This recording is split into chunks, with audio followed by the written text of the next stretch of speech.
RPF কর্মীর চুরি যাওয়া বাইক উদ্ধার করলো এনজেপি থানার পুলিশ। ঘটনায় গ্রেফতার একজন। ধৃতের নাম সাইদুল ইসলাম। ধৃত ফুলবাড়ির বাসিন্দা।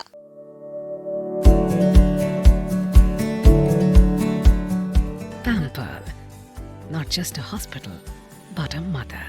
নিউ লাইফ ফার্টিলিটি সেন্টার আধুনিক চিকিৎসা ও বিশেষজ্ঞদের সহায়তায় আপনার স্বপ্ন পূরণ করতে প্রস্তুত। নতুন জীবনের স্বপ্ন সত্যি করতে আজই যোগাযোগ করুন। নতুন জীবনের সূচনা এখানেই। গত 14 মে এনজেপি থানার সংলগ্ন সেন্ট্রাল কলোনিতে ডিউটি সেরে কোয়ার্টারে এসে বাইরে বাইক রেখে ঘুমাচ্ছিলেন রেলের আরপিএফ কর্মী বিজয় রায়। আর সেই সুযোগেই বাইক চুরি করে চম্পট দেয় চোর। ঘটনার পরই এনজেপি থানায় লিখিত অভিযোগ দায়ের করেন বাইক মালিক। সেই অভিযোগের ভিত্তিতে তদন্তে নামে এনজেপি থানার সাদা পোশাকের পুলিশ। দীর্ঘ প্রায় 1 মাস তদন্তের পর অবশেষে মঙ্গলবার এনজেপি মেইন রোড থেকে সেই চুরি যাওয়া বাইক সহ সাইদুল ইসলামকে গ্রেফতার করে পুলিশ। পুলিশ সূত্রে খবর, দীর্ঘদিন ধরে বিভিন্ন অসামাজিক কর্মকাণ্ডে যুক্ত অভিযুক্ত। বুধবার ধৃতকে জলপাইগুড়ি আদালতে পাঠানো হয়েছে।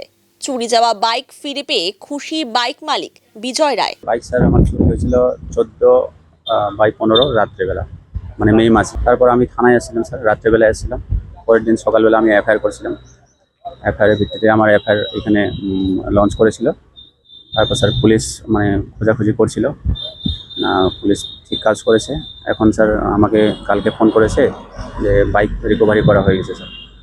বাইক রিকভারি হয়ে গেছে, আমাকে থানা থেকে ফোন করেছে, আমাকে দেখেছে। আমি সম্পূর্ণ আশাবাদী ছিলাম স্যার। কি বলবেন পুলিশকে? পুলিশ অনেক ধন্যবাদ, আমার খুব ভালো মানে ইমানদারিতে কাজ করেছে।